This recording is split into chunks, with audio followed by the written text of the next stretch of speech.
How you doing? How you guys doing? Good.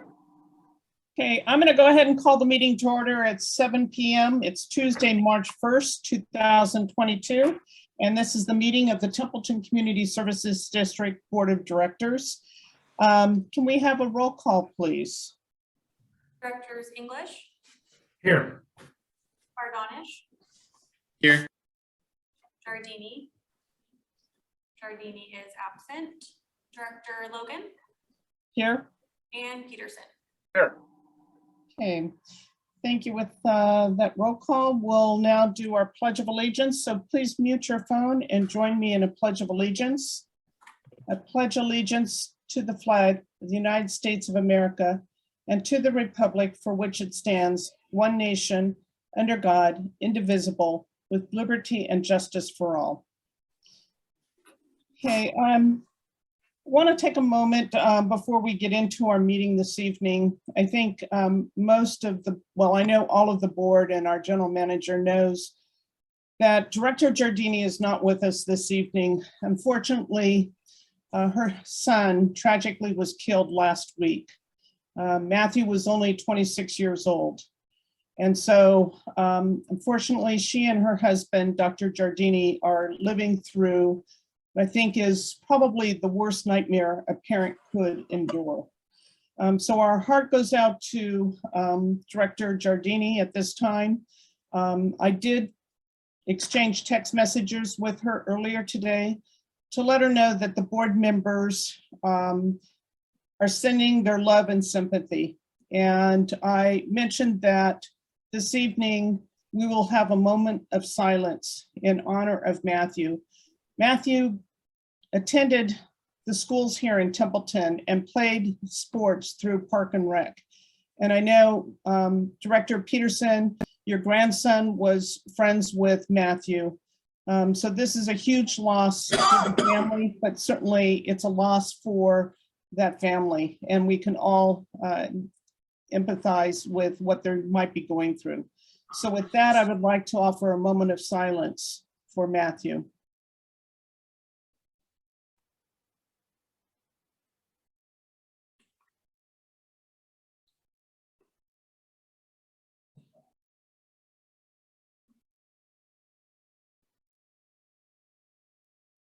Thank you. So with that, we'll move to order of business. Would any board member like to change our order of business? There are 2 items under new business. Okay, hearing and seeing none, we'll move to special reports. I believe we have Commander Stewart on the phone from CHP, although it doesn't look like Commander Stewart.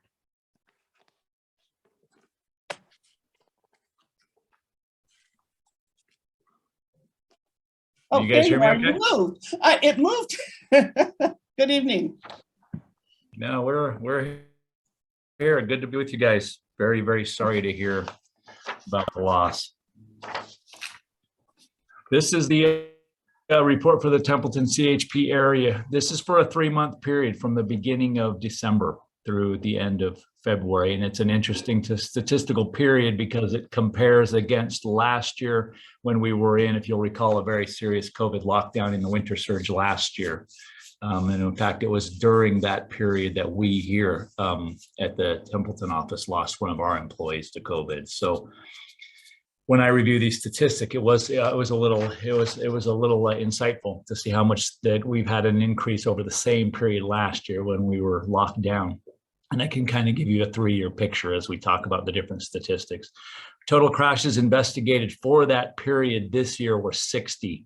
That's almost double the prior year. That trended 170 crashes for the period in 2020, dropped to 151 in 2021. And then we're back up at 192, which exceeds the 2020 levels. Property damage collisions account for almost half of that, with 37 in the area for the period. 16 of those, 20 of those on county roads, and a total of 14 of those collisions were injury collisions. We're happy to report there were no fatal collisions in the area for the period. There was one throughout elsewhere in our jurisdiction for the period. DUI collisions are also up, so we remind you, please do not drive distracted or impaired. Total enforcement contacts are down from this time, same time.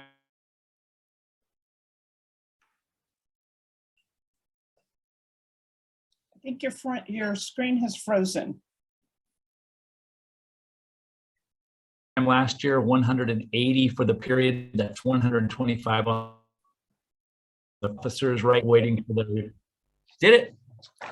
It's still frozen? Still? Yes. Is that better? Can you hear me now?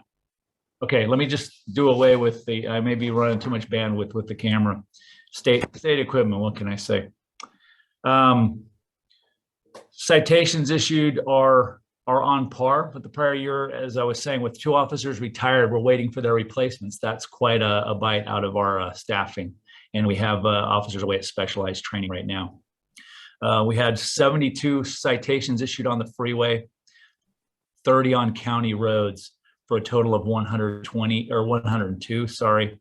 Maximum speed violations, 38 for the period, and we had one violation for in excess of 100 miles per hour on the freeway during that 3-month period. That is trending down over earlier periods in the last 12 months, but it seems like it may be edging up over the last 2 months.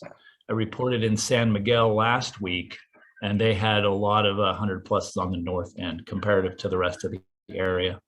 Our public and motorist services, again, are on par with last year.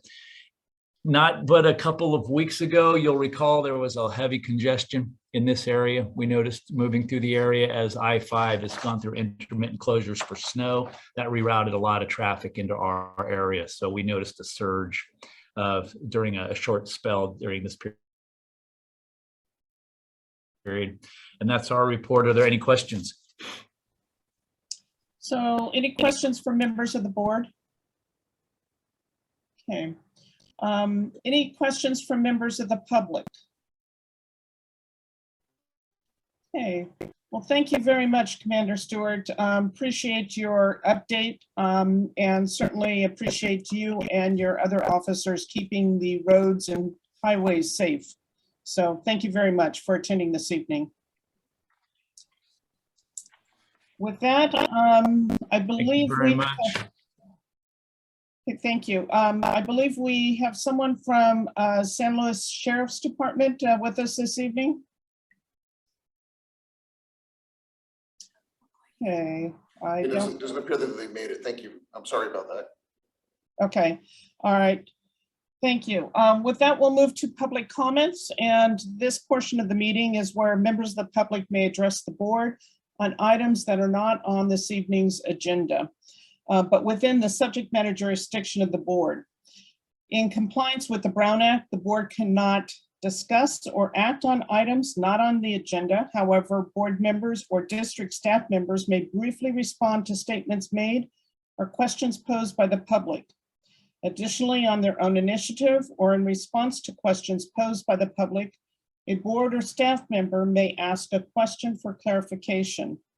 Further, the board may request staff to respond back to the body at a subsequent meeting concerning any matter or to take action to direct staff to place a matter of business on a future agenda. So with that, I'll open it up to members of the public. This is your opportunity to, again, address the board on items within our subject matter jurisdiction, which are not on this evening's agenda.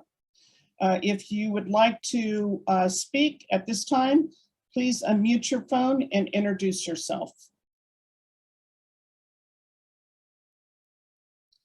Okay, hearing and seeing that no members of the public wish to speak at this time, we'll bring it back to the board and we'll move to the consent agenda. We have 2 items on this evening's consent agenda. The first item is item 7A, which is the minutes of the February 15th, 2022 board meeting. The second item is item 7B, the adoption of ordinance 2022-1.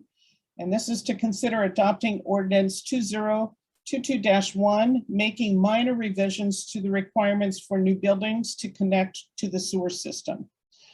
Would any board member like to pull any of these two items for discussion?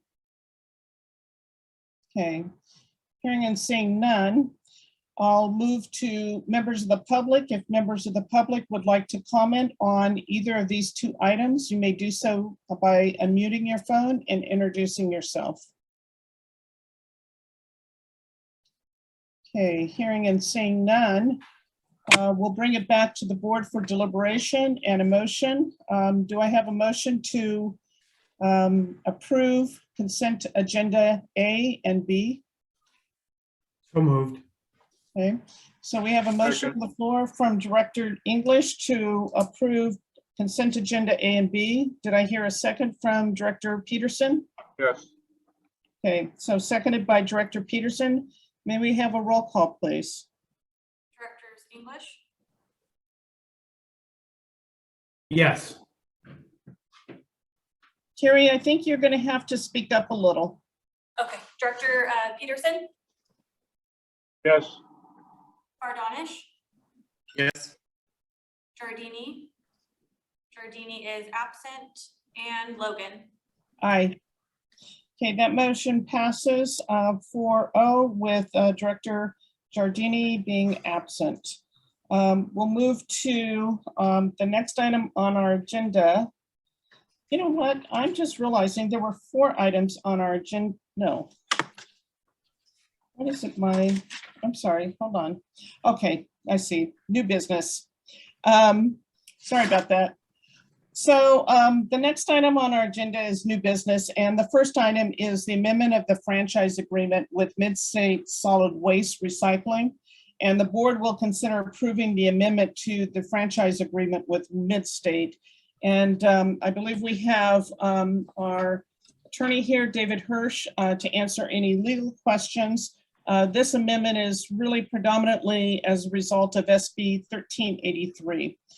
So with that, I'm going to turn it over to General Manager Briltz to provide some background information for the board and the public. Yes, thank you very much. So again, SB 1383 is a pretty significant change in law that requires all of us in California to begin implementation of organic recycling. And so there's a number of sort of behind the scenes activities that have taken place with regard to the implementation of 1383 over the past 5 or 6 years. And then items that the district's been involved with over the past year or so. You may recall that last fall, the board approved a fairly comprehensive ordinance that helps mandate or the recycling of organic products. And tonight, you're going to be considering an amendment to the franchise agreement that we have with Midstate Solid Waste and Recycling that would outline the role of Midstate in the organics recycling area. This amendment was originally drafted last spring and summer by the IWMA, the Integrated Waste Management Authority of San Luis Obispo County. Since the 1383 affects all jurisdictions that provide solid waste, IWMA hired a consultant, HF&H, to review the existing franchise agreements that all of the participating jurisdictions had with their franchisees and proposed sort of a template draft based on each of those agreements. We received our draft, I believe it was in August of last year, and began circulating it with Midstate Solid Waste. Over the past 6 or 7 months, we've exchanged several updates to this draft. It's as you noted, or as you probably saw, it's a rather extensive document, nearly 40 pages in length.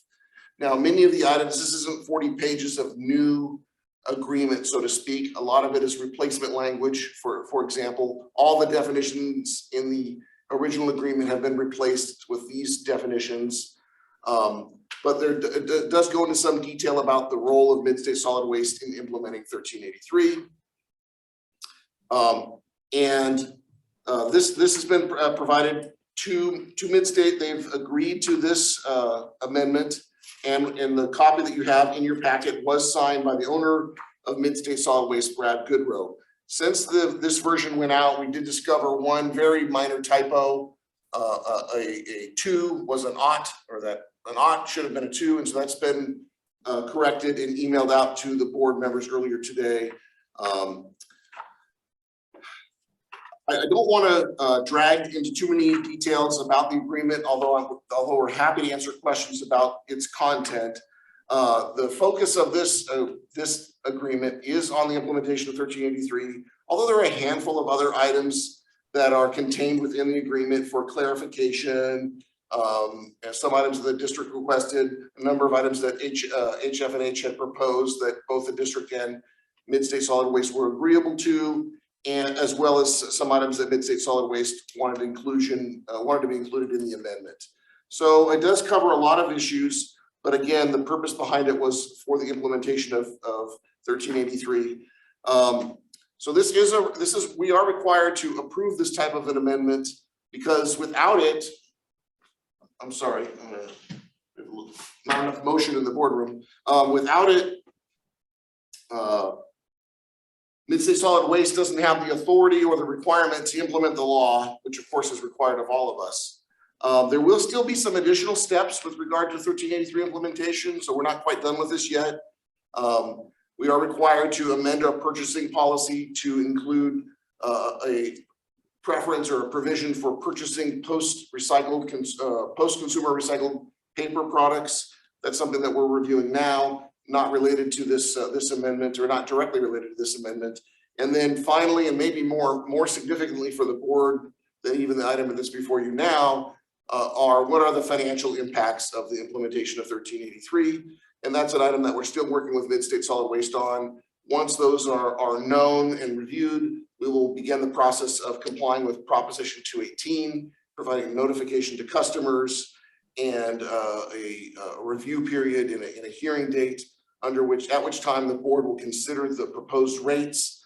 There are costs associated with implementing 1383 directly with Midstate Solid Waste. There are also some costs associated with IWMA's role in the public education and outreach component, assisting with some enforcement efforts.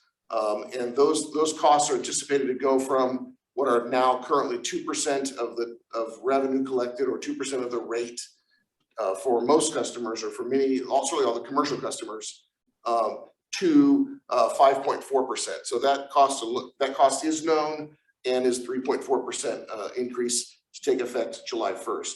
So that also will need to be part of the district's rate notification, so that customers can fully understand the proposed rate adjustment.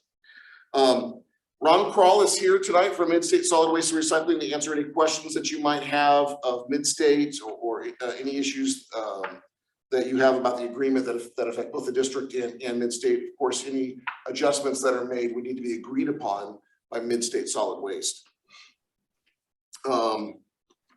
So I think with that background, I'd be happy to answer any questions. I don't think it's probably I don't know that you're interested in going through this in any great level of detail, but again, I'd be happy to answer any questions that you might have. Finally, as Board President Logan mentioned, David Hirsch is here tonight virtually.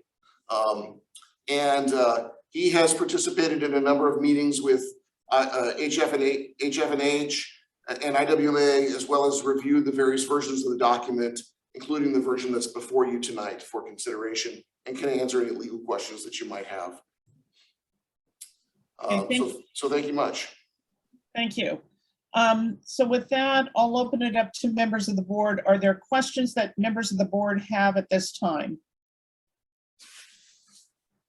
Director English. And I apologize. I don't want to go into too much detail, but I do have a few questions. So I'll try to be brief.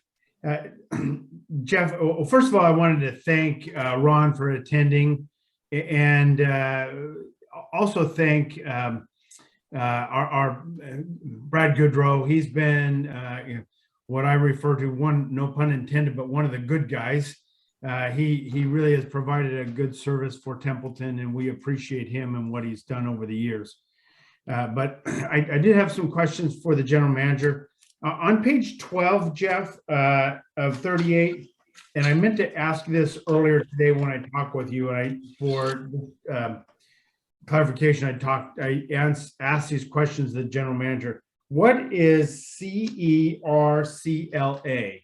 I didn't find that reference anywhere else. It had section D. I don't know what that means, or what that refers to, the abbreviation CERCLA.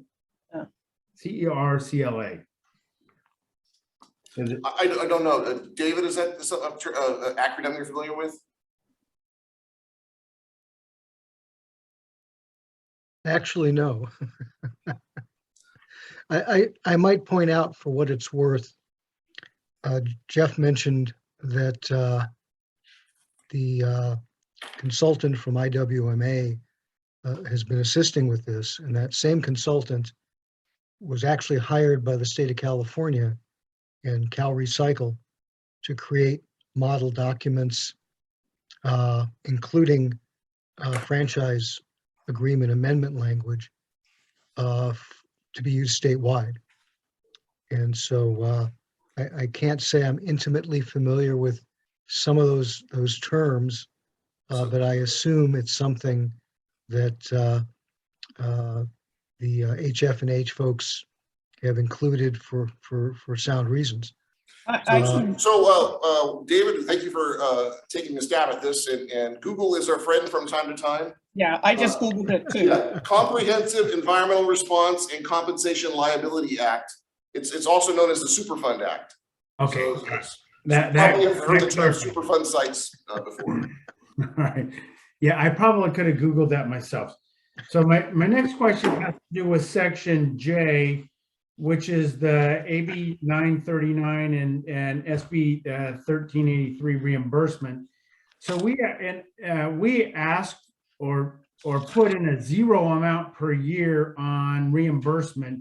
So I'm assuming that was a mechanism to put in the contract in case in the future we want to get reimbursement for specific expenses from the district, but it wouldn't be necessary to change the entire contract. Could you explain that, Jeff? Yes, I'd be happy to. So this language was, in a broader sense, was part of the model amendment provided by HF&H, and we collectively with other agencies discussed this, and because we don't really know yet what the district's time commitment or obligation will be once SB 1383 is underway, 2, 3, 5 years from now, in terms of how much enforcement we're going to be involved with, or other actions the district has direct role in that are not either going to be handled by IWMA or handled by Mid-State Solid Waste, and there will be some.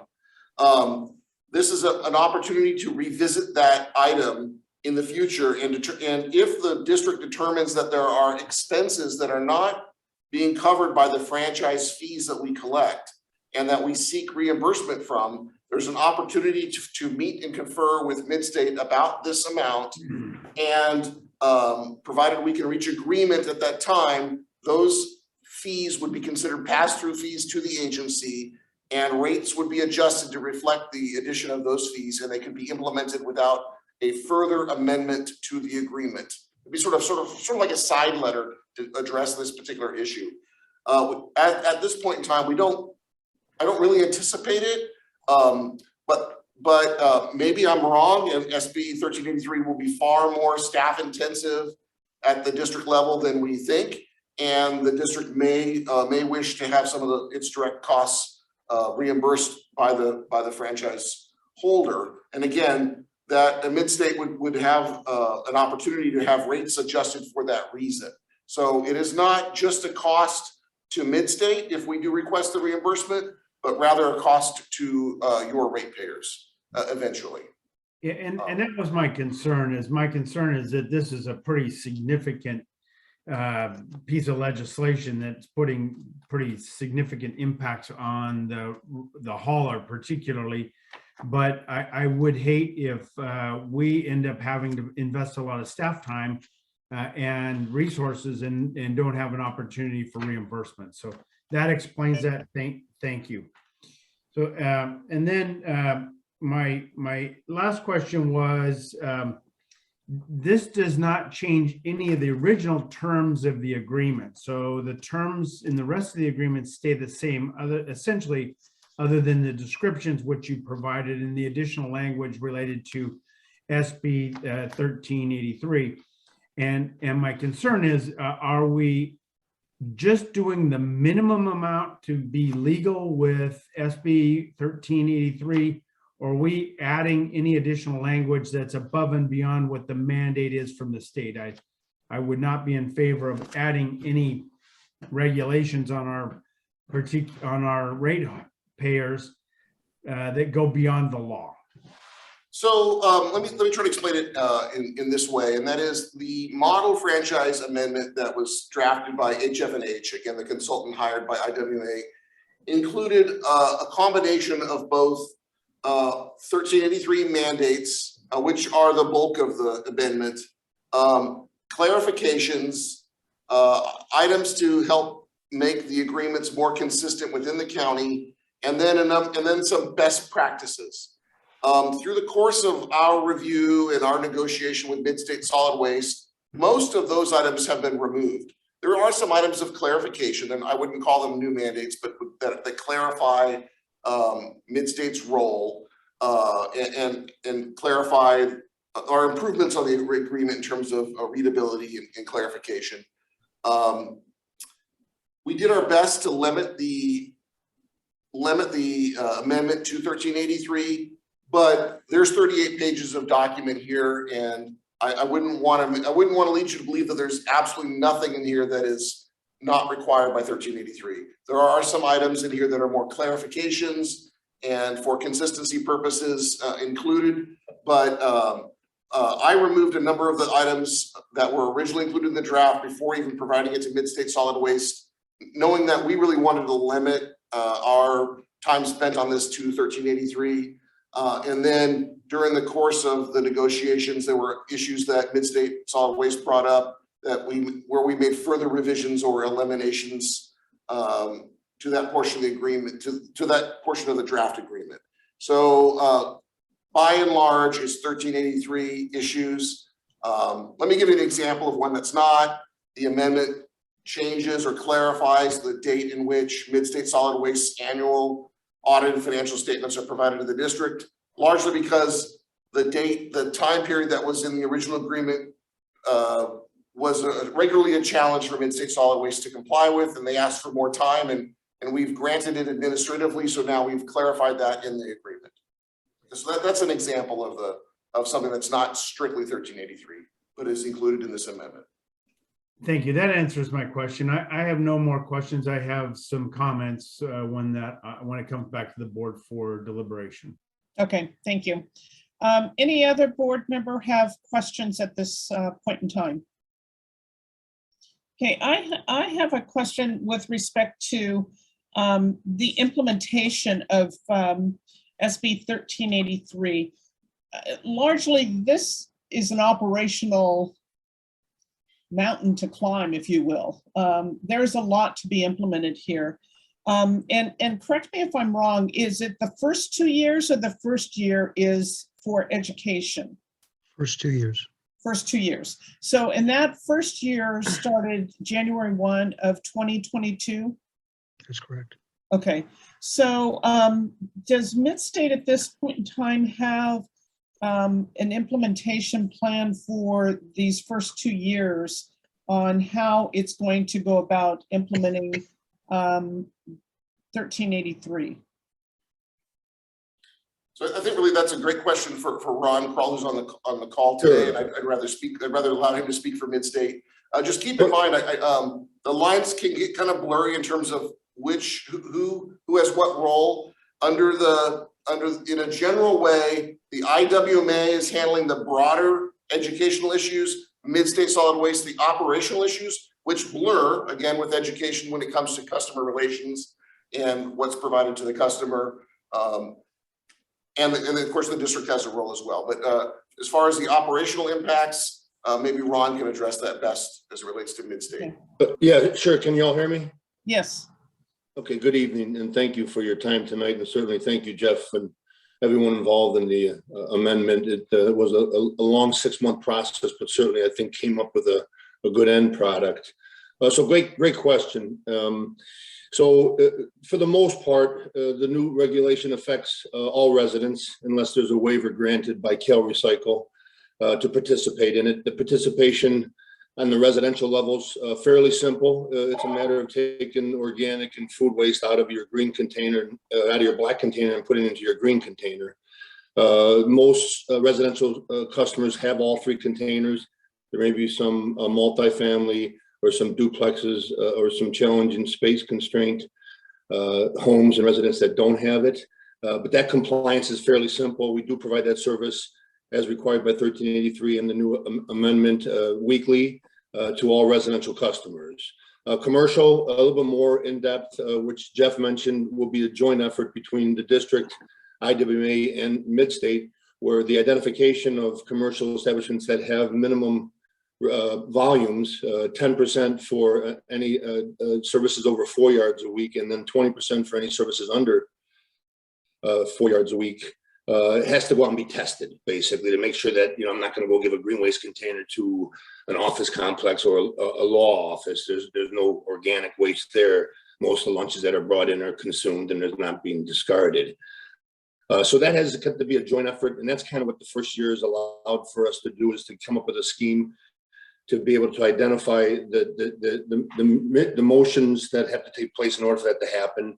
We've identified the majority of the customers that would come into play, restaurants, wineries that have food consumption that's allowed, and certainly we'll work hand in hand once the communication efforts approved by the IWMA to go out and get those folks educated. Again, different truck will go down to those same stops and pick up a green container or a green cart to allow for that organics to be diverted out of the solid waste stream and into the organic stream for us to process at our Creston compost facility. So that whole year will allow us to do a big chunk of that. And again, self-enforcement is allowed the first year, and the second year as it expands education, participation, and getting people changing the paradigms that they've existed in before 1383 was considered.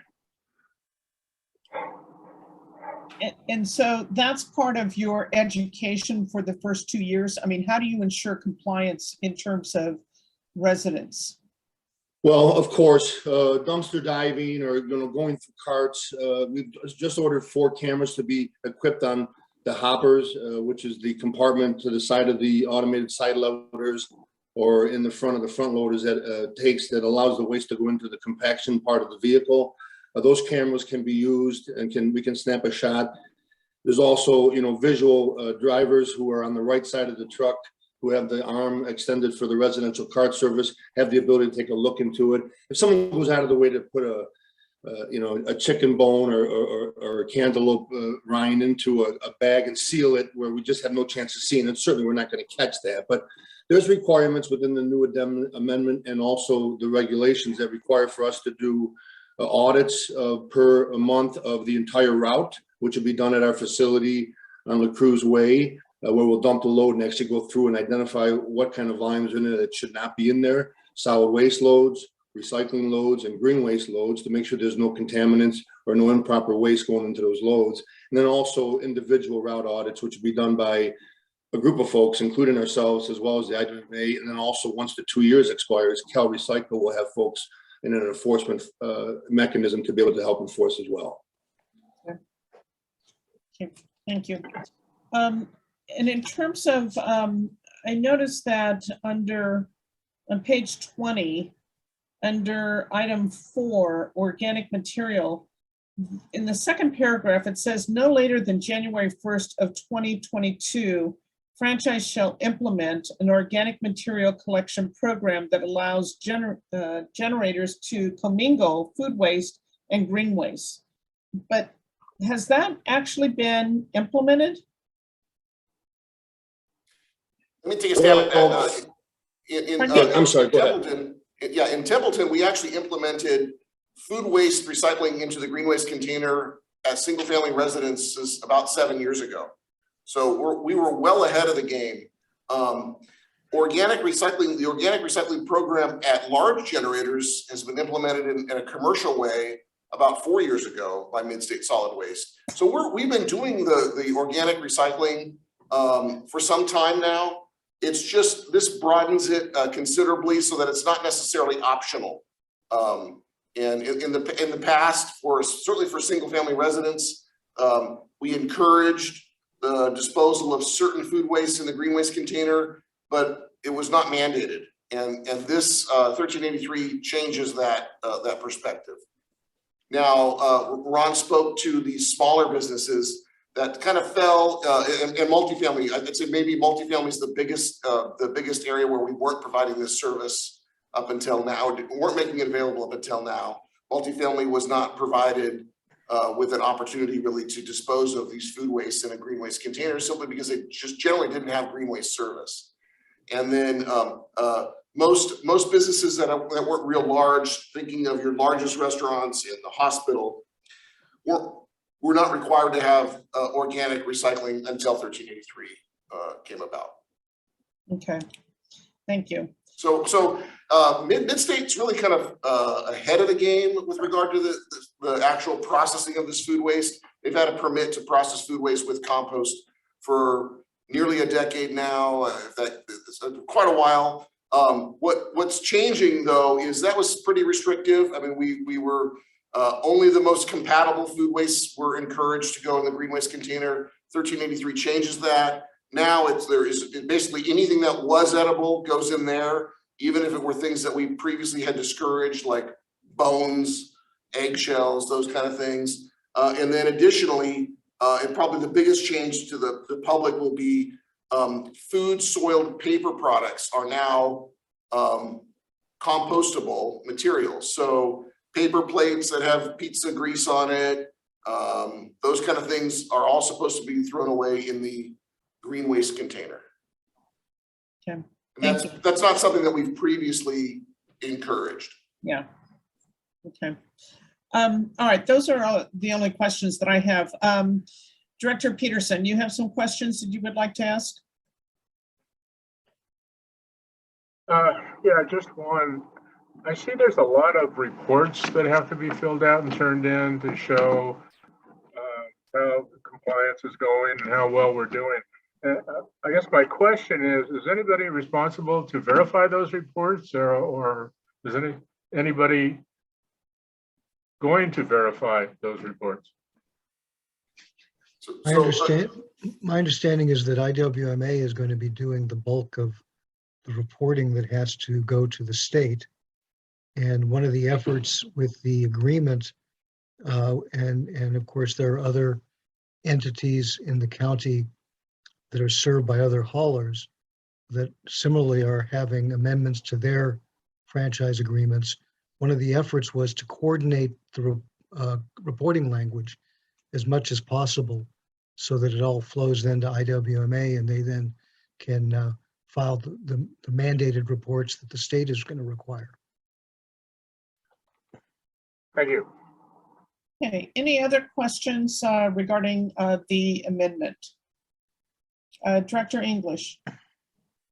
Yeah, sorry about that. Just one more. I think the biggest impact of this, certainly for customers, is going to be our residents is going to be cost.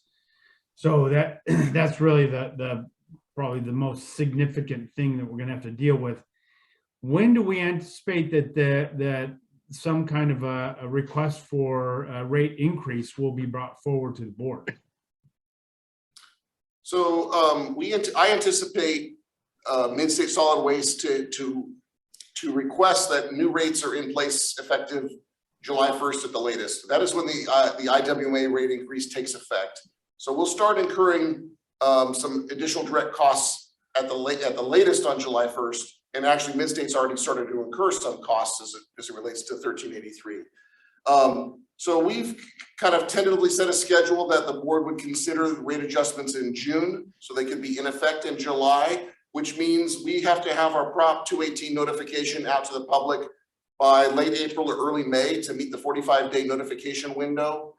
Mid-State, we've been doing some sort of very general discussions, but I've communicated those deadlines or dates to Mid-State, And I would anticipate that we'll have some preliminary calculations for Midstate within the next couple of weeks and start working on our review of those rates and developing the Prop 218 notice. While we've done Prop 218 rate increase notices for Midstate every year or two, this is a bit more comprehensive because there's a number of new services that are required by 1383 that are a little harder to communicate to the public, take a little bit more time to explain. And then finally, we need to fold in not only Midstate's direct costs, but a landfill increase at the Chicago Grade landfill, which the agreement entitles Midstate to a rate adjustment to account for, as well as the pass-through costs at IWA. So last run and I had talked about this. They were on track with getting the information to us, this month. And our plan is to be able to have a 218 notice done and circulated by late April. Thank you. Yes, exactly. And the goal was to kind of go through the P218 process once with the July 1st date and encompass all the different costs, which I think is the best approach. Okay, thank you. Does that answer your question? Okay. Any other questions from board members before I open it up to members of the public for comments?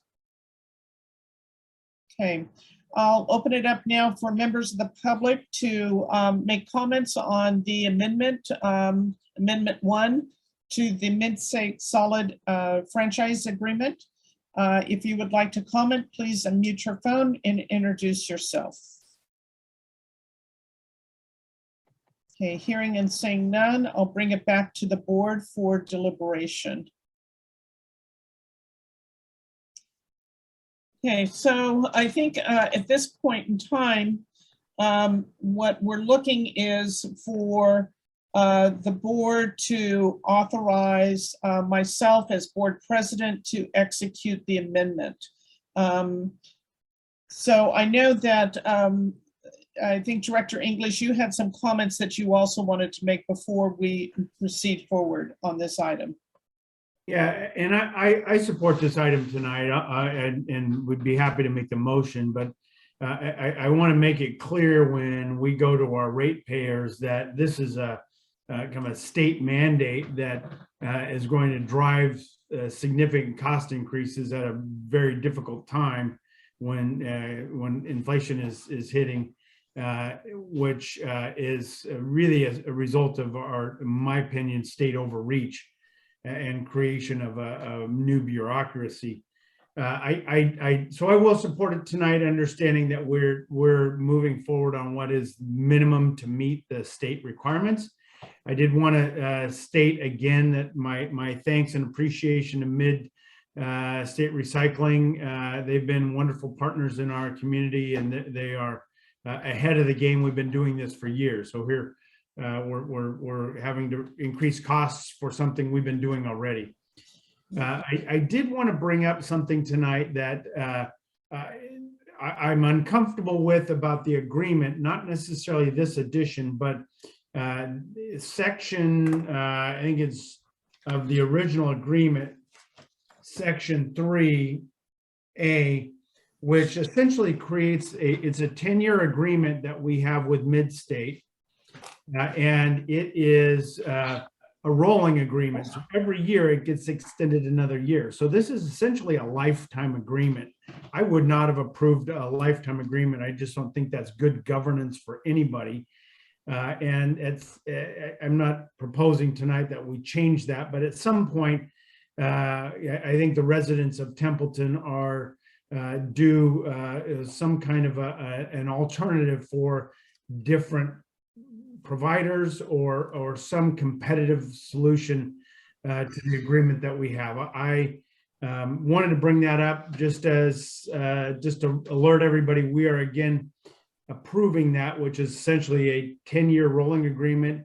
Unless we provide notice, it gets extended every year.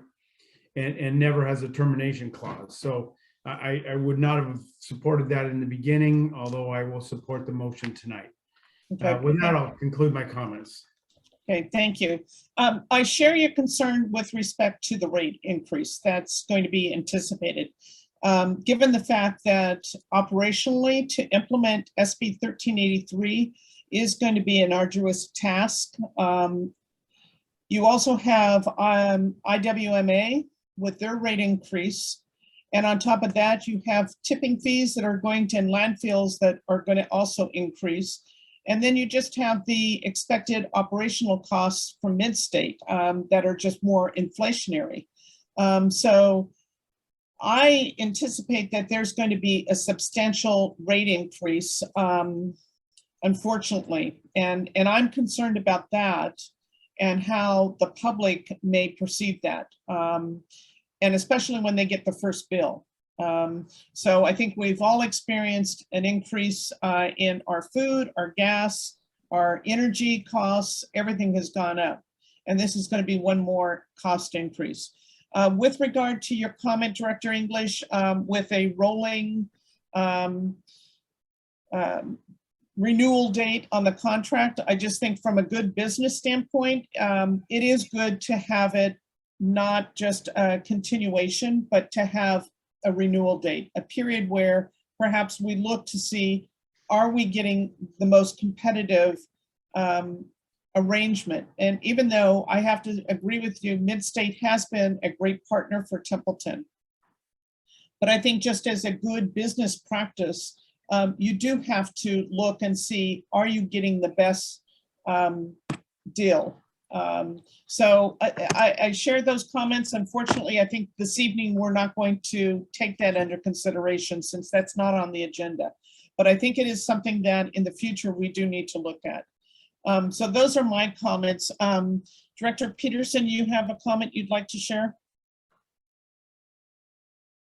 Yeah, just real briefly, I agree with Director English and with Director Logan on everything they said. So in the future, I think we need to look at the original contract, and I do support the amendment tonight. Okay, thank you.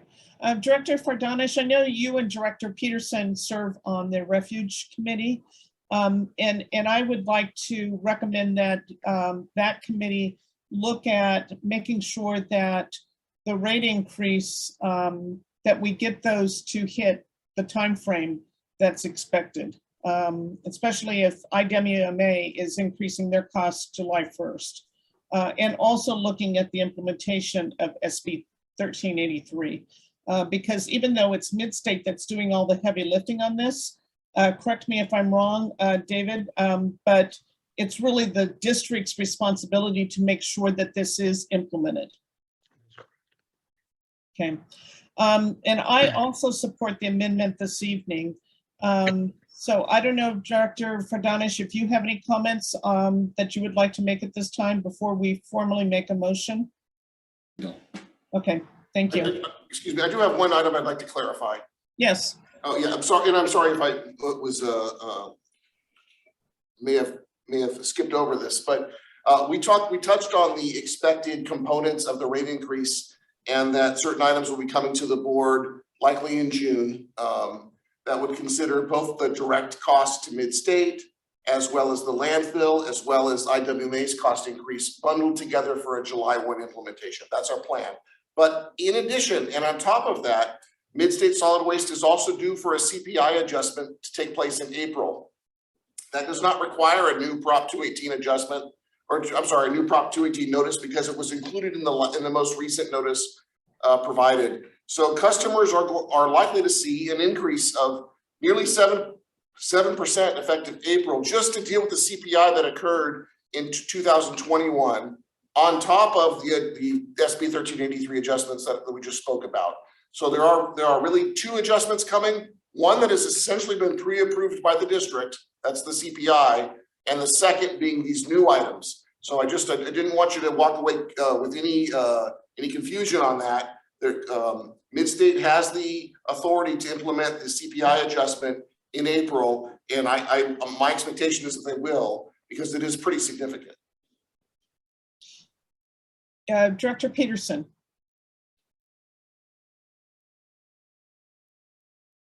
Other than the 218 for the new addition in the rates, is there some way that we can publicize this and get the message out more than once to the customers? Because I agree with what you said earlier. It's going to be a tremendous shock, I think, to a lot of our customers to get a 7% in the neighborhood of a 7% or greater raise. So, I mean, I think we should be looking at some way to be forewarning our customers that this is coming. Yeah, we can work with Mid-State Solid Waste to ensure that we have a kind of a collective public education notification regarding both the CPI rate increase as well as the yet to be approved adjustments related to 1383 and the landfill. So again, I just didn't want to complicate matters, but I probably was remiss in not mentioning the CPI that's already scheduled, and it just needs to be administratively approved in Mid-State. My expectation is that this, my recommendation is that they implement it, because the 218 notice is not yet out for the other items. And like all businesses and all of us, Mid-State is facing significant cost increases in their operations, even absent 1383. Thank you. I For sharing that. I also would like to suggest that we have a meeting of the committee sooner than later. Mhm. Yeah, we can facilitate that as soon as Mid-State gets us some numbers that I think that you can chew on and really understand. We can coordinate that meeting and make that happen. Okay, any other comments? Okay, so I would like to make a motion that the board approve the First Amendment to the Solid Waste and Recycling Material and Organic Material Collection Franchise Agreement. Do I have a second? I'll second. Okay, so motion made by Logan and seconded by Director Peterson. Can we have a roll call, please? Directors Logan, Aye. Peterson, Yes. English, Aye. Fardonish, Aye. and Giardini, who is absent.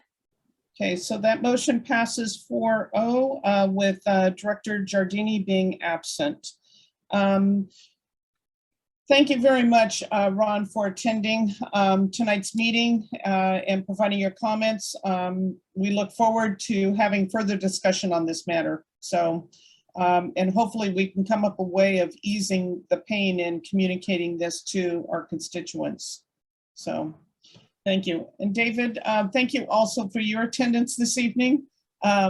So appreciate you being here to answer any legal questions on the part of the board. So thank you very much. You're welcome. My pleasure. Okay, With that, we'll With that, move I guess to- I'll leave. Okay. With that, we'll move to our 2020 fire annual report, and I'm going to turn it over to our chief, Peterson, Tom Peterson, that is, to give us an overview of the 2021 fire report. Thank you, President Logan and members of the board.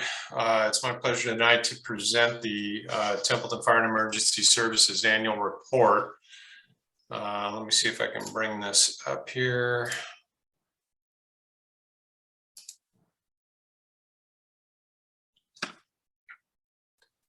Well, that's not the one I wanted to share. What's going on?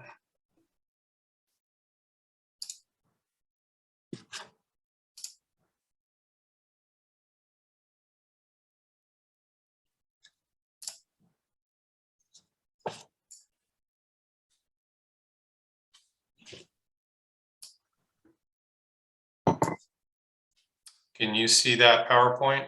Yes. Tom, I think you just need to click slideshow and start slideshow. Yep, that's what I tried. It didn't want to do it. There we go. Okay. Is that full screen now? Well, you've got your notes on the side. It was just a second ago. Yeah, if you can go back to what you had.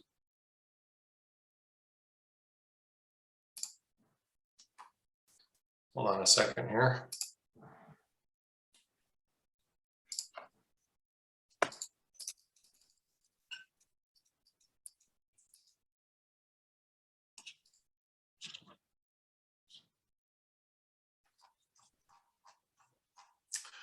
Sorry. This was working so well right before the meeting. Okay. It was. It's like taking too much batting practice before the ball game. Exactly. Is that the full screen? No, It's not on Are at you all. seeing the notes? no, we're not, we're Nothing. seeing everybody. Oh my We've got goodness. the Zoom. Hold on one second.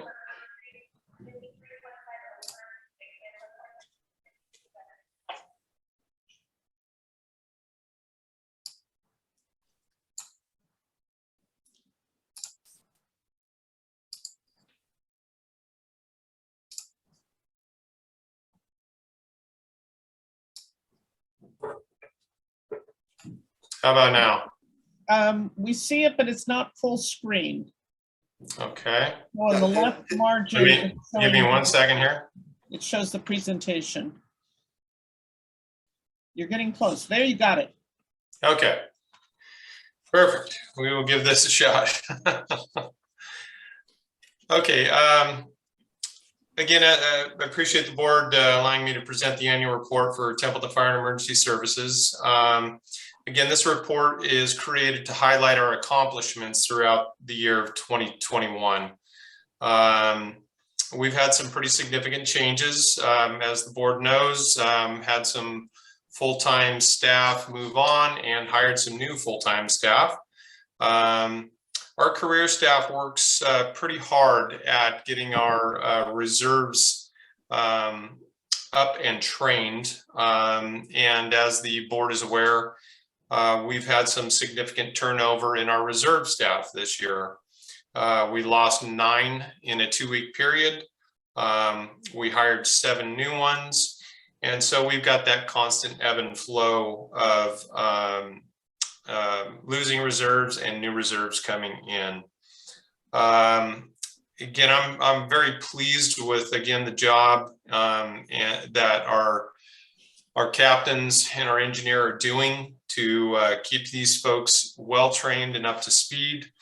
I really appreciate the solid leadership from Captain Wall and Goldblum, and really excited about the new additions with Captain Andrew Klein and Engineer Rob Baker. Some of the other achievements from last year, again, hiring the new reserves. Unfortunately, we lost about 13. We did, sorry about that, I should have clicked that. We did see and receive an OTS grant in the amount of $38,000. This was for our new battery operated extrication tools. Those have now been in service for a while. And I can say that this new technology is pretty amazing because it allows us to go to work on a vehicle extrication with no setup time at all. We had some community events, the trick or treat on Main Street. We had some drive-by birthdays throughout the year. And then we had our tour with Santa, which was another success. Again, we also had some upgrades to our training facility. And at some point, I'll give the board a pretty specific report on what we're doing down there. With regards to call volume and response statistics, we weren't able to really do the breakout I wanted to with what's called automatic and mutual aid, but we were able to determine call volumes, and then I'll show you some in-district call, out-of-district call numbers. Compared to 2020, you can see that we were at 858 calls for the year. It's gone back up to those pre-pandemic numbers to 936, not quite all the way up, but we had 78 fires, 576 medical aids, 69 vehicle accidents and rescues, 19 hazardous conditions, 110 public service calls or good intent calls. And I think if the board remembers from last year, that was one of those rising numbers that we continue to see as people go through I'm not sure who to call, so I'll call the fire department. moving on, again with calls. The varieties haven't really changed much with percentages. Compared to last year, we were still at 65% on our EMS calls, 8% with the others, 9% with fires, 9% with the public assist, good intent, 3% on the hazardous conditions, and then vehicle accidents, 6%. Response times, that's something I'm excited to share because our response times, as you can tell from last year, have gone down almost a minute, as you can see from 2020. Now that top line, fire all, that one is from last year, 8.44 minutes. And this last year, we've reduced that to 7.63. And and going down on the other calls, on the medical emergencies, you can see we've reduced it to below 6 minutes. The reason the fire calls take a little longer, obviously, is our personnel are turning out in their bunker gear and getting all the necessary equipment on.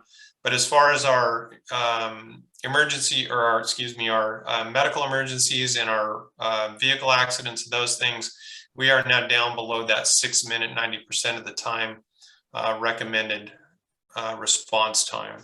So that's kudos to our guys at getting out the door fast and providing that service.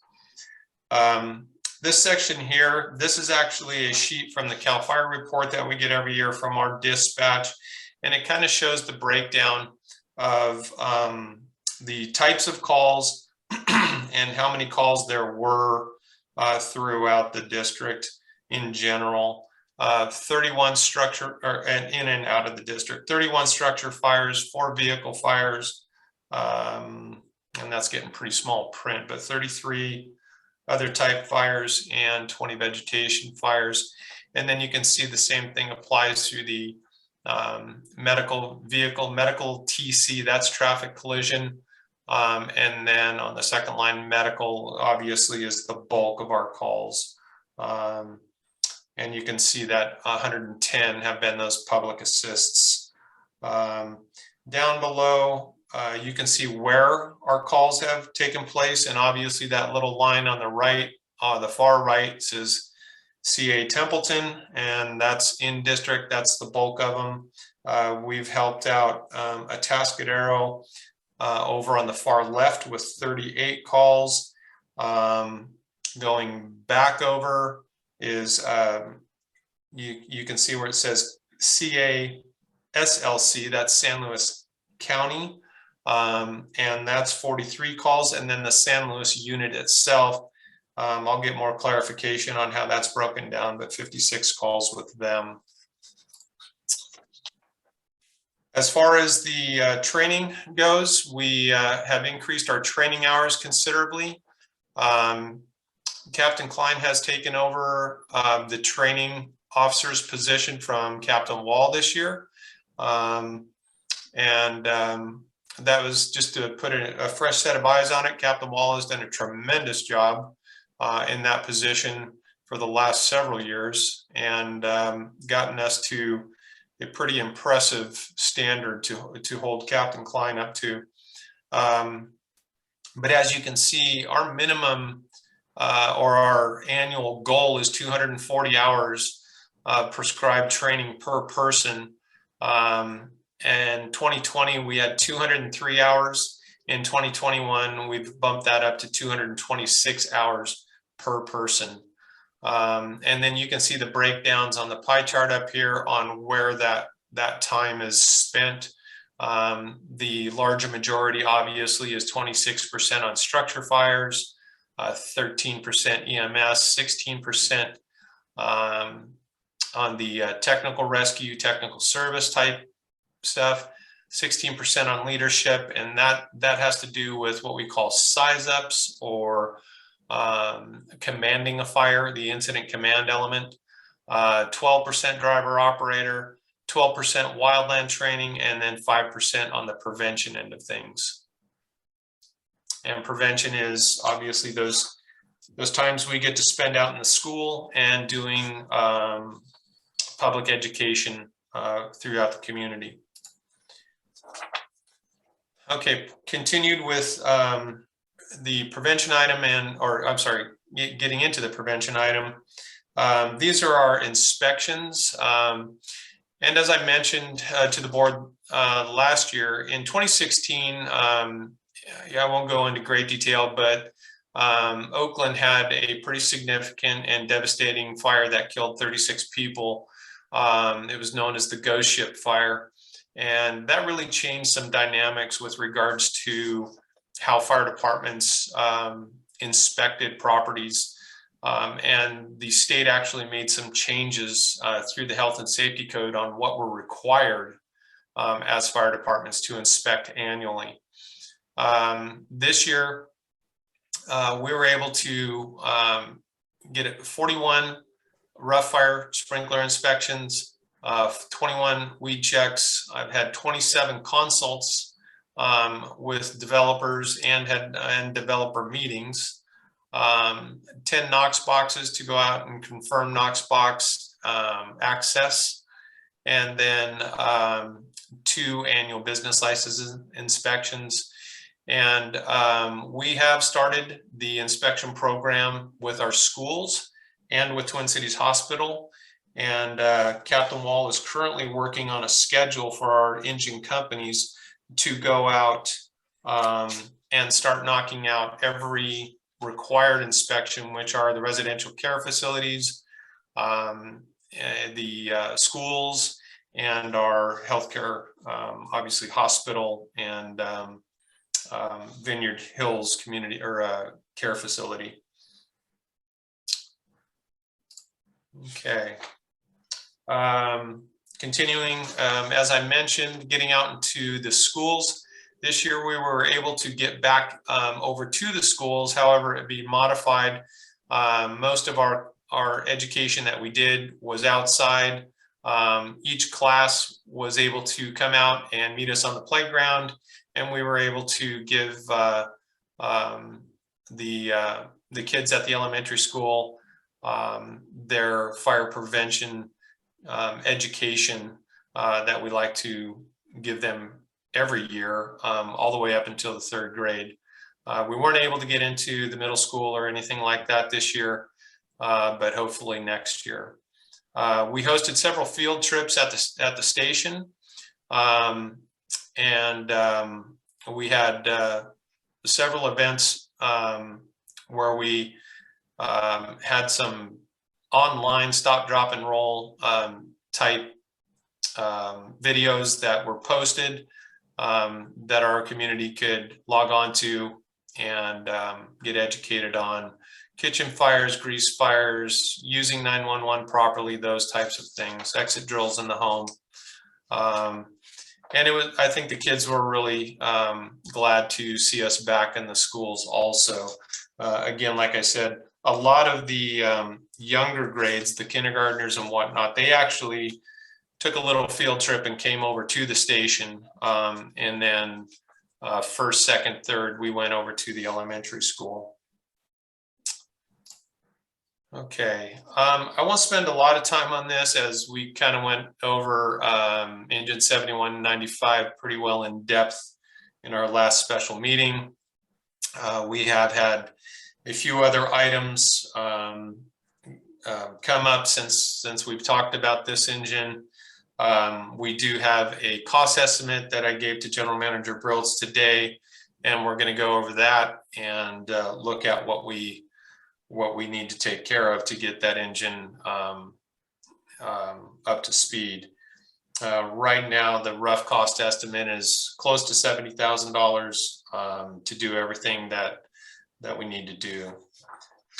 Okay, engine 7160. Oh, let me back up really quick. Hang on a second. We put about 11,000 miles on engine 7195 last year. It ran the bulk of the calls at 832. So I just wanted to point that out. Engine 7160, again, in our type 3, We put about 1,446 miles on that unit. It ran about 94 calls.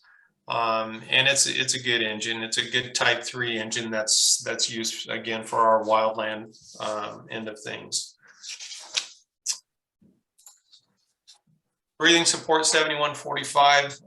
This is still a work in progress. I am dealing with county OES, Office of Emergency Services. A gentleman in that office that he actually ran the grant program that got the money to upgrade 7145. And so I'm working with him to find out what it is actually we need to do to either sell it or hold the feet to the fire of Mallory, who put that unit together. So I will get back with the board and give them more information on that. The other problem is that 7145, now that we are a staff department, we can't really downstaff that unit to respond it. So I'm in meetings with the county chiefs. I've proposed several options. Nobody's really come up with a great option, but I have informed all the county fire chiefs that I am not willing to downstaff our Type 1 engine and make it a one-person engine to respond that unit. It's just not feasible. Okay. As you all know, Rescue 7155 was sold, and I hear it's performing very well for South Conejo Fire Department in Colorado. So that's good news. And then the last piece of equipment is the truck that I drive, and responded to 65 calls in 2021. It currently is coming up on 63,000 miles. We had to do some replacements on siren modules. I still have a transmission problem with that unit. And just recently, I figured out what the smell was in that unit, and we found a little mold in the headliner of that unit. This is our current staff. Again, as I mentioned, we brought on Captains Klein and Engineer Baker, and they have been fantastic additions along with our solid mainstays of Captain Goldblum and Wall. And then currently we have 20 reserves, 19 reserves on staff. That completes my report, and I'm available for any questions. Thank you very much. Appreciate your comprehensive report. And I know last year was the first time that the board received your report. So do appreciate you pulling this together. It's a good snapshot of what the station looks like. I noticed one of the things that I had a question on is the SAVER grant. Was that applied for last year? No, we didn't apply for the SAFER grant last year. We applied for the FEMA Assistance to Firefighter grant, and we were unsuccessful at that one. I've applied for it again this year, and don't hold me to the numbers, but I think it was somewhere in the neighborhood of 375,000 for the Assistance to Firefighters grant. This year, we did apply for the SAFERS grant, and that has been submitted. I would anticipate, based on information I received this last year, that it would probably be September or October before we find out whether or not we get that grant. And then the AFG grant, we didn't get notification on that until I think it was almost even November. So we've got a little bit to find out whether or not we're successful on either of those. And just a comment, I think, the fact that you applied for some of these grants, even though you may not get the grant, I think it's good to include in these annual reports, because I think it sends a message to the community that the department is looking for other means of financial support for our fire department. May not get it, but certainly it's an effort that's put forth that I think is important for the community to know. Yeah, And I had those. yeah, and I just want to commend you and your staff for the response time reduction, because I did note that when I looked at the report, and that is a huge reduction. So kudos to all of you for doing that. And I think those are, there's one other, oh, and with regard to medical, and you probably know I'm going to bring this up, with the increase in some of the medical emergencies, some of these I would assume are, or the vehicle accidents, because that was rescue and vehicle accidents went up 22% between 2020 and 2021. So I think that it would be in the department's best interest to perhaps pursue those first responder fees to see if that's something feasible. Because certainly if there's vehicle accidents, there is automobile insurance, there should be, that should cover some of the responses for responding to those emergencies, and especially if someone is just passing through Templeton and is in need of our fire department services in that respect. So hopefully that's something that the fire committee can continue to look at further, because I think looking at some of the equipment, which is very costly to replace, we're in the position where we're going to have to look and see if there's any change in the sofa cushions. So we need to look everywhere for where there might be some, revenue available to the department. Excuse me. So those are my comments. I don't know if there's any questions that other board members have at this time. Director Fardanish. Hello, thank you for the report. Amazing, and with all the changes that's going on with our fire department, at least I'm sure glad that we have a full-time chief. So really appreciate it, and really appreciate that all you're doing for our department. Just a couple of questions. As far as the training is concerned, what is the number of hours that are mandated by the state? But it's not a state mandate, it's an NFPA recommendation on training, and it's 240 hours annually per person. Oh, okay. All right. So has it been like that for a while? Because I mean, I noticed from like 17, 18, 19, it was quite a bit less. So is it?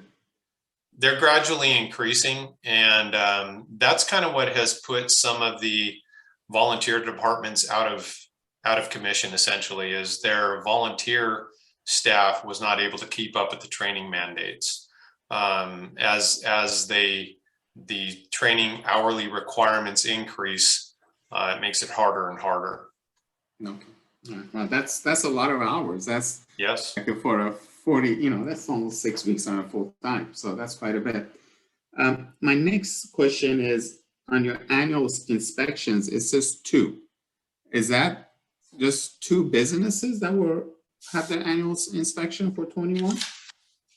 Or am I misreading that? No, let me take a look here really quick here. Inspections.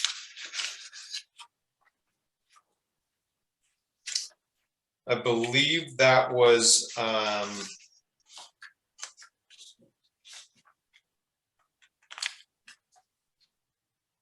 so that was the 2 school inspections. Even though they're titled business license inspections, that's kind of under the same thing. And then we also did one at Templeton Feed and Grains, since that's one of our largest and most complex target hazards. I've had every engine company go through that, and actually, just to share a little information with the board, Rick German we've been going over there quite a bit on false alarm calls at all hours, 3 in the afternoon and 3 in the morning. And so recently, Rick German, he gets woken up every time that we get woken up to respond. And they are going through an entire refurb of their fire alarm system. And they just recently purchased a Knox box, which we had to approve to allow us better access to the feed and grain. So they're really stepping up and doing their part with regards to improving that fire alarm system there. So have we started or are we doing our business? I know that was something we had talked about in terms of doing an annual business inspection. So That have we is what, started that? yes, that's what Captain Wall is putting a schedule together on. And as I mentioned to the board, we're gonna, or to the fire committee, I'm sorry, we're going to be touching every business and every inspection that's required of us this year. So it'll be a far more comprehensive Wow. numbers for next year. Okay. All right. Well, thank you very much. Thank you for doing a wonderful job for us. Appreciate it. Thank you. Okay, any other board member have questions at this time? Okay, hearing and seeing none. I'll open it up to members of the public. Do members of the public have questions for Chief Peterson? And if so, please unmute your phone and introduce yourself. Okay, hearing and seeing none, I'll bring it back to the board. Any board member have comments at this time that they would like to share? Yes, Director Peterson, or I'm sorry, Director English. Thank you. And I wanted to echo Director Fardanosh's comments about the chief. I think one of the most significant accomplishments of Measure A was our ability to bring back a full-time chief. So, and we have a darn good one. So we're very fortunate. Thank you. And I did want to echo compliments as well about the fire prevention and inspection program. I think that's a pretty important program. You know, the getting the staff familiar with our businesses before they go out there in the middle of the night is critical. So thank you for making that happen. I did want to bring up an issue regarding our equipment. I know we talked about it last time, but I actually had a suggestion for the board tonight. I think one of our we've dealt with our staffing issues. We've basically put a Band-Aid on our staffing issues, and we saved our department.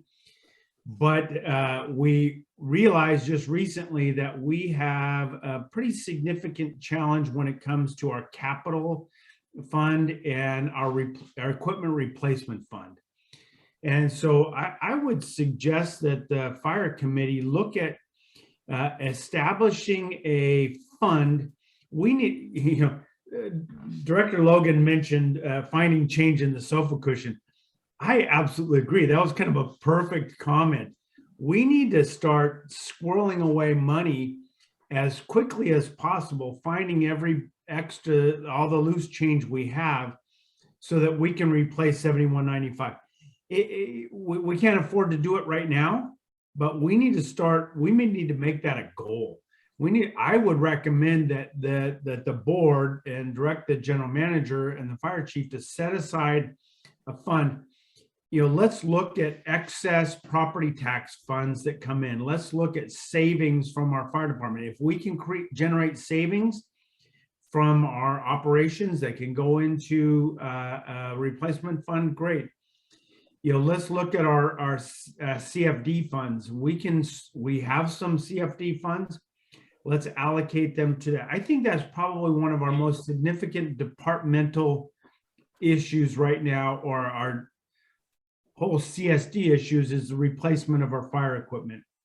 And we need to, when you need to buy a new car, you create an account, you start putting money away for a new car. We need to do that now. And I would recommend that our fire service committee actually start that, bring it back to the board, and in this new budget cycle that's coming up, figure out how we can start squirreling some money away. It's a significant glaring issue, and I would recommend that we take it on seriously and initiate a campaign. So those are my comments. I don't know where to go with that other than recommend it to the committee. But I think certainly that's a glaring deficiency. For years, because we didn't have enough money, we weren't putting away equipment replacement funds, and it put us in a hole. and we're paying for that now. So we need to dig ourselves out of that hole, and you know, finding that loose change is where we need to go. So those are my comments. Thank you for those comments. I can't agree with you more. And I think that it's something that I believe the fire committee and perhaps even the finance committee needs to look at, especially as we go through the next budget cycle, because that is a huge deficiency that we have. So it needs to be addressed. So thank you for those comments. Any other comments? Okay, then I think I've already opened it up to the board or to the public for comments on the report. So at this point, I think we just need a motion to accept the report as presented by Chief Peterson. I'll move that. Okay, so I've got Director Peterson making a motion to accept the report, and I saw Director English, you had your hand up. Are you making a second?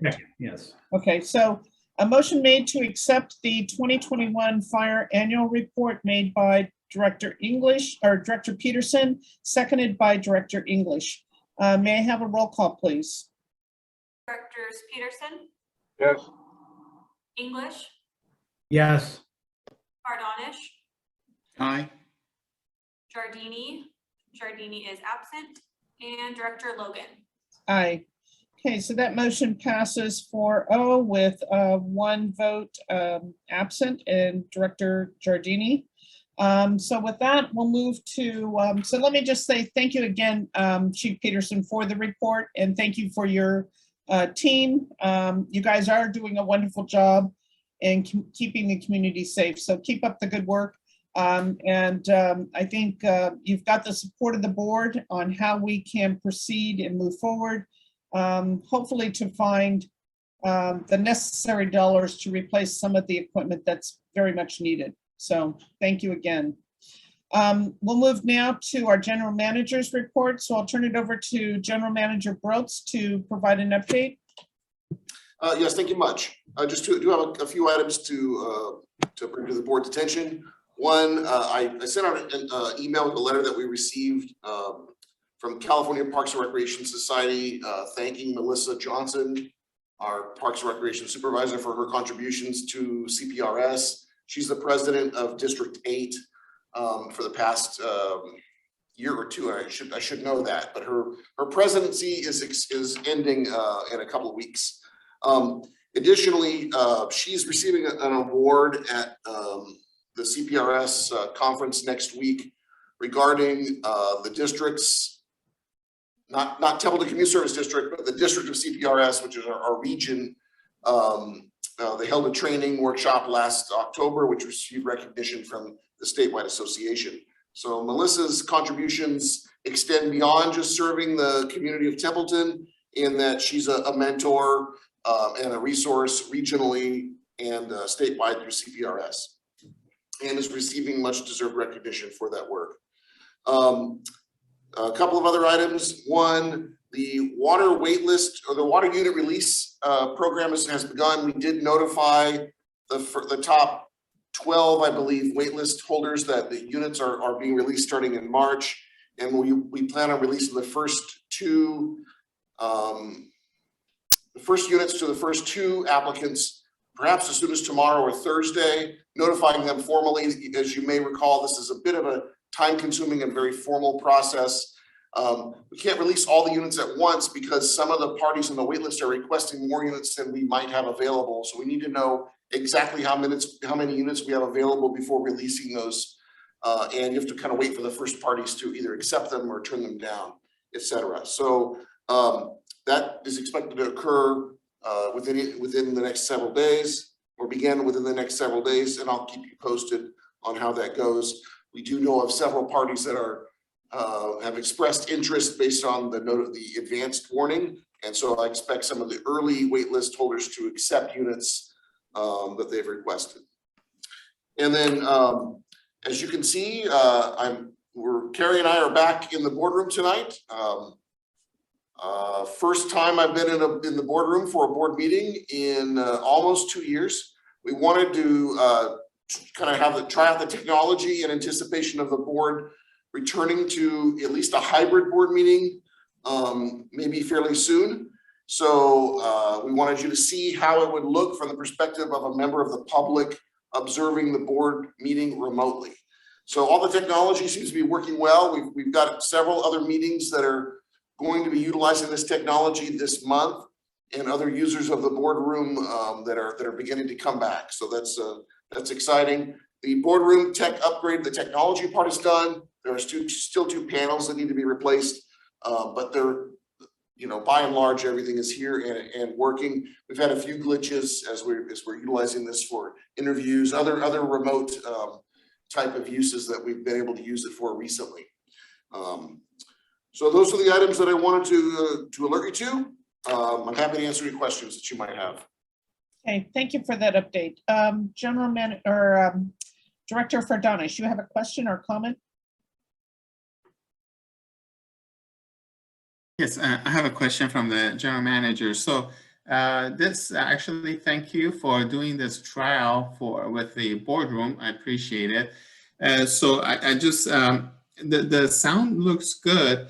The sound is good, so I could hear you well, but I do have a concern is that when we're in the, like a gallery view, it's really hard to see individuals in the chairs, and it's hard to tell who's speaking. So you kind of have to go to the speaker view to be able to do that. And also it seems like it's kind of blurry. It's not a clear picture. So is it possible to improve that at all? Is it the lighting? Is it the lens? I don't, just. I don't know. We would need to go probably amend our view as well to speaker view so we could see ourselves in a larger format. This. It is a little blurry. Yeah, we may need to make a few tweaks to it. We can come up with it. To address the issue of the viewing. We would agree that probably once the board members are back in the boardroom predominantly, that we should come up with like a script, or maybe even have it set up on our waiting room page that participants viewing the meeting on Zoom, so remotely, should change to speaker view so they can see, as well as possible. It's an imperfect arrangement. These are not active cameras. We have two fixed cameras that we can select between, one facing the board members, the other facing a member of the public who might be commenting on the podium. We don't have individual cameras that can cycle between all the stations. And really that was more, some of it was a cost issue, but more was an operations issue. The more technology out in the room, the more operators you need to have to operate the technology.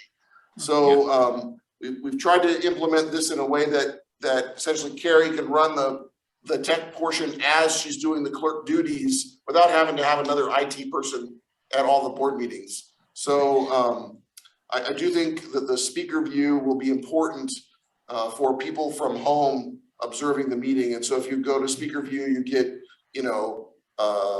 at least the bulk of the screen is the main camera. And Yeah, so, no, definitely. And then also, I don't know if you could try to work with the company in terms of maybe making the focus a little bit better, so it's not as blurry. I think when we're done here, we'll even put this camera on ourselves so we can see better. Because even when I'm looking at the screen right now, I could barely see my own hand being raised. It's not even blurriness, but just it's so small. Yeah. Because we have the way we have it set up here. But we're trying to run the room like we anticipate the board utilizing the view. And my anticipation is that you're going to want to see all of the persons that are all the people from home in case they want to comment or something of that nature. But we do have a few options and can continue to tweak the system, including, again, working on the focus of the camera. I can't see it well enough myself to really even comment. All right, thank you. And thank you for that feedback, Director Furdanis. I think that's very helpful. Any other questions? Yes, Director Peterson. When you use this, what we're looking at, it's a small little area just like a normal, one person. When we all get back in there, will this be bigger, larger, that will take up the whole screen with that? Yeah, again, if the person from home is utilizing speaker view, you would receive and all the board members were in the room, the image that the audio is coming from will take up the bulk of the of your screen. So that would probably make, It's a setting that each individual has control over at home. that would probably make the view better. Like I'm looking at this and I mean, I have no idea who you are, who Carrie is. If you're just so small. And then when I'm looking at Carrie, whoever is sitting to her left, I couldn't see there at all. I could just see the table. Right, so the camera is focused, it'll be focused on the 5 board members, or I mean, they'll pick up where the 5 board members will be seated, and perhaps Carrie and even myself may not always be in the view. Although, I mean, she is today because, but when there's another desk over here to her left, probably to your right, and those seats are not within the view of the camera. We could back that camera up, but then everything's going to become even smaller. We have some control of the zoom, but the more we try to pick up in the camera lens, the smaller everything in the image becomes. So we can continue to play with this, but we did want to try and test it to make sure it's working. I think we thought that was sort of the primary focus, and we'll work on some instructions. As a matter of fact, you could try it now if you're at home, and I think you are. Just go change your view from gallery view to speaker view. And if I'm talking, the image of this room should become bigger on your screen.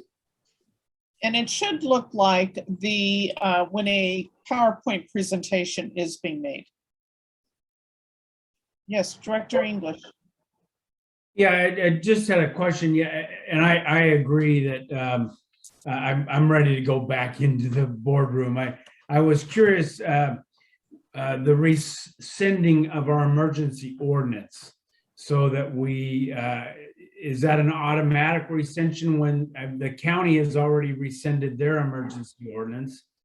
Do we need to take formal action to rescind ours, and should that be put on an agenda?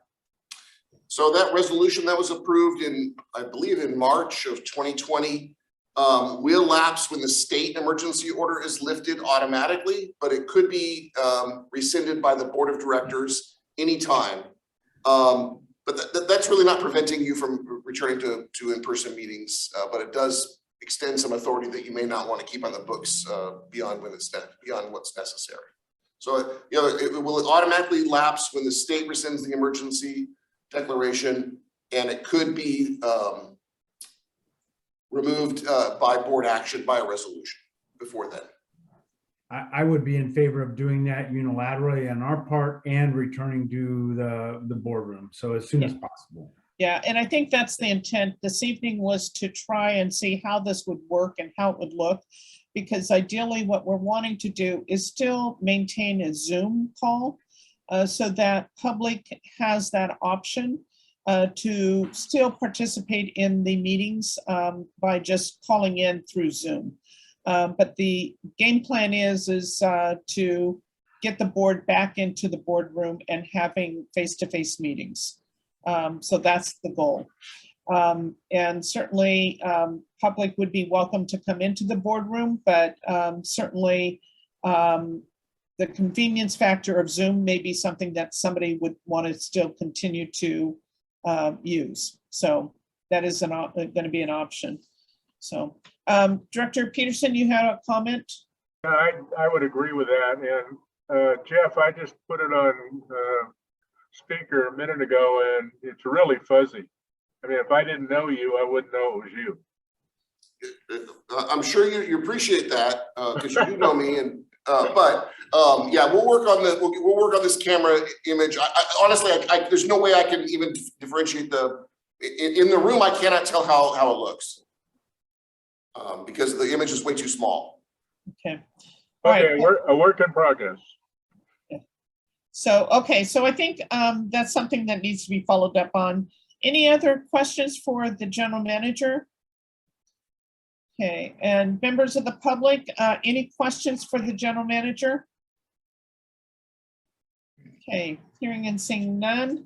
We'll move to committee reports. There is a tag report in your packet for a meeting that I attended on behalf of Director English. There's also the Nacimiento Project Commission report in the packet as well. And let me also just say with the tag, they plan on doing tag election for their new board members. That election is going to take place Saturday, March 12th. And I believe they're looking at it from 8:30 until 12:30 on Saturday, March 12th. And that will take place in the boardroom. So I think they chose that date because of the farmer's market and hoping that there's going to be a good response from the community because of the farmer's market taking place at the same time. Any comments or questions from the board on the two committee reports in the packet? Director English. I don't have a question. There was a tag board, a TRF board meeting this Monday night. I didn't have a chance to put together a report. I will have it in the next agenda. We did approve a campaign to create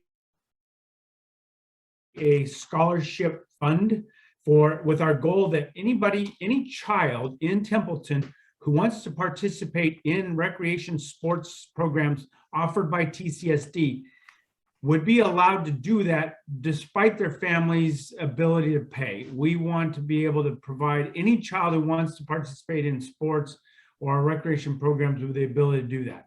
You'll see a campaign here soon, and we're looking particularly from donations from our local nonprofits and from businesses. So you'll be seeing something in the mail or advertised here soon. That's wonderful. So thank you for sharing that. Any other comments or questions from board members?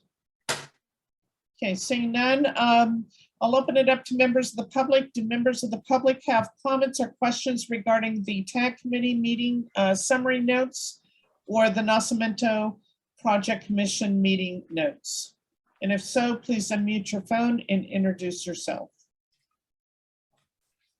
Okay, hearing and seeing none, I'll move it to directors' reports and/or comments. Do any directors have any comments or updates regarding meetings that they've attended that they would like to share at this point in time?